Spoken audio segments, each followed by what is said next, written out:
Hello and welcome to this OXID Academy training. In this video, we will add an event subscriber to a module. This subscriber registers an event that is triggered when the stock of a product decreases. If it falls below a specified value, we want to reset a module setting. The event mechanism can be used to extend the shop's functionality. This means it's a way to adapt the behavior of workflows run by the framework, and it's actually the best way for two reasons. First, it's a more modern principle.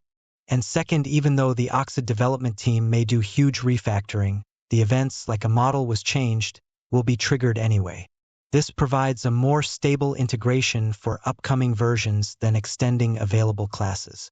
Reacting to events requires 3 simple steps. Choose an event you want to react to, write a subscriber class, and register the subscriber. It uses the service container, which means we will register the subscriber within the services.yaml file. However, the subscriber class must follow a specific structure.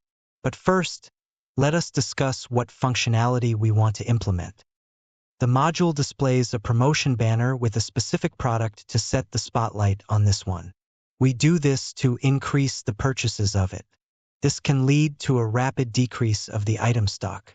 While we want to sell many items, it's not good to run into the situation where the stock becomes 0 and we promote a product that is not available for purchase. So this brings us the requirements we must fulfill. First, we need an event to monitor the stock of our product. Then we subscribe to this event and create a handler method to verify the current stock. In our example, we want to stop showing the promotion banner as soon as the stock falls under 10 items. To do so, we reset the item number module setting to stop showing the banner. Now let us start by choosing a suitable event. The event list can be found in our online documentation. What we find there is the After Model Update event. This event is triggered for every change of a model. The stock belongs to the product model, and therefore the event will be triggered as soon as at least one item of this product is sold. We select this event for our use case. The subscribers are usually added to another new directory src/subscriber. The class name is actually up to you, but we recommend to give it a meaningful name like the name of the event. So in our case, we create the PHP class after model update. First thing you must pay attention to is to implement the event subscriber interface. Inside the class, we need at least 2 methods. One method to tell to which event we subscribe and one handler method. The first one must has a specific signature and content. It's a public static function that is named getSubscribedEvents. All it does is returning an array. The array key is the actual event we selected to subscribe to. The corresponding value is the name of our handler method. What method name we choose for that is not specified. We can decide on our own. If we react to a single event, we can just go for the name handle or something similar. As said before, the name is up to you, but whatever you choose, this method must be available in our subscriber class. So we create a second method called handle. The content of the method is also a free choice, but we have one specified argument and one mandatory return value. Both is the event object. This object comes really handy because it provides us with information and data we can use in our handler method. In our case, we can retrieve the actual model that was updated by using the method getModel. For other events, there are different available methods. For example, the settingChanged event will provide us with the methods getModuleID and getSettingName. We must combine this knowledge in the next step to implement the contents of our handle method. Remember how the event is named? After Model Update event. So the event is triggered every time any model is updated. This could be a user, a category, a product, or anything else. We just want to react to product updates. So this must be our first check. We can use the event object to get our model to simply compare it to an empty article model. Now we can be sure to react only to products and not users or any other model.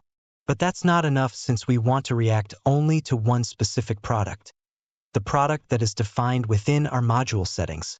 So we implement a second condition comparing the item number of our available model to the set item number from the module. We can get our settings value by the settings service, and since this subscriber class will become a service in the last step, we can easily use auto-wiring to retrieve the settings service.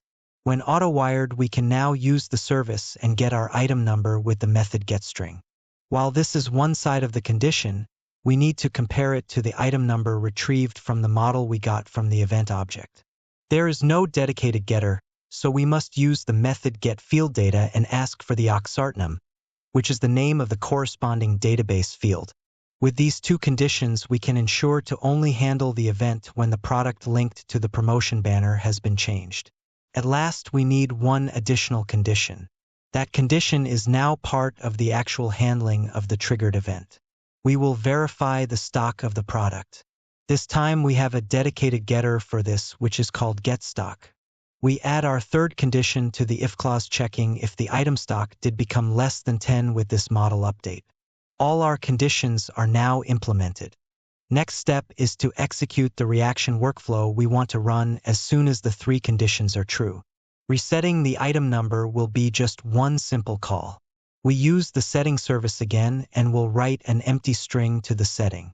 This means we will not use getString to read the setting, but saveString to write a new value to the setting.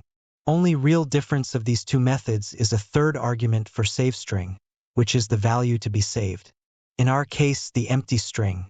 After you finished your implementation of the event subscriber, there is one step left. Register the subscriber. At the moment, our subscriber is just a simple PHP class, which implements the event subscriber interface to guarantee the implementation of the method getSubscribedEvents.